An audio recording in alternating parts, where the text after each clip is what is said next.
Hi, my name is Utomi. I came into Lagos just as Lagos was being created in 1967.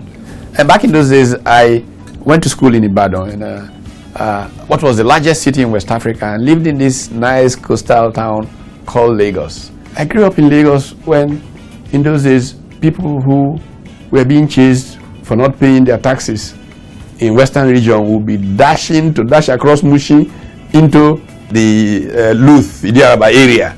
And this was part of the fun of Lagos. I was in Lagos when Eco Bridge was being built. I was a Surulere boy, lived around the Adenrogun-Soya area, and people were relocated from Lagos Island to make way for the bridge and brought to, not far from us, the Akerele area. Those were Nile-Gogoro buildings, as we called them in those days, as they were being constructed.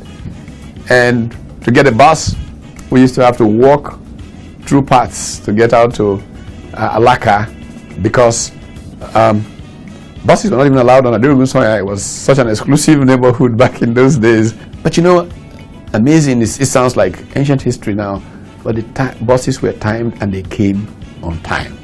And you got on the bus and you went wherever you were going. I was glad to see the musical Kakadu because it brought back such incredible memories of Lagos back in those days.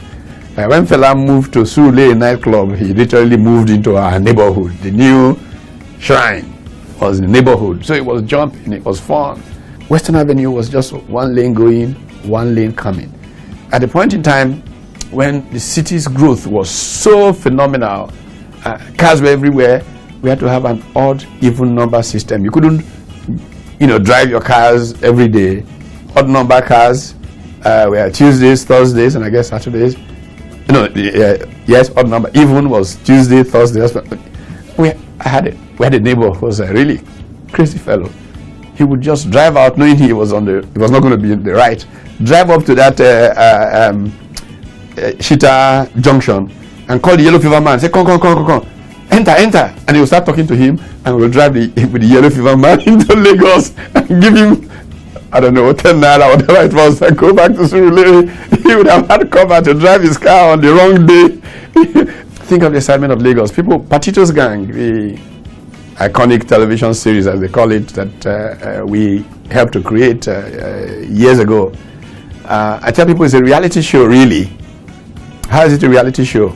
When I first came back from graduate studies around 1982, of course, most professionals lived in Surulere. They lived in Aguda, which in those days was sinking, and you had to all kinds of things. Most people lived in Aguda, Kate opening up, in other parts of Surulere. I was fortunate. I lived in a nice bungalow on Eric Moore Close, and that was the gateway into Surulere. And so, dreading the traffic of Aguda and all of that, as they drove in from the office in Lagos Island, they pulled up to my place, threw their jackets to one corner, over a glass of red wine, beer. We would talk about the problems of Nigeria. Many years later, it occurred to me that we could recreate that on television. That's what became Patitos Gang.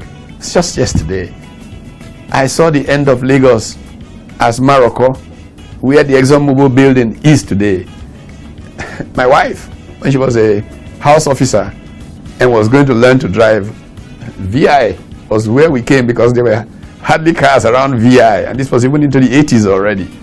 But the development has been phenomenal, opening up what is the fastest growing corridor in the world, in the Lekki axis.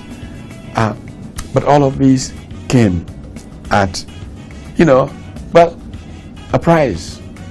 How did Lagos manage to do this great turnaround? It did this because it had a soul. Lagos has a soul. Lagos is people. Lagos welcomes people. And that's why Lagos been the place to be.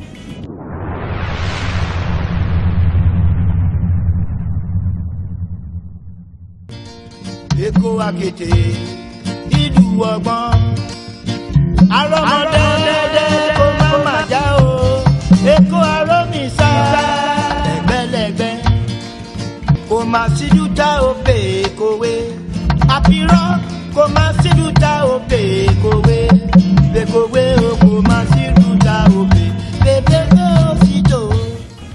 This is my story. This is my Lagos. I wonder about yours.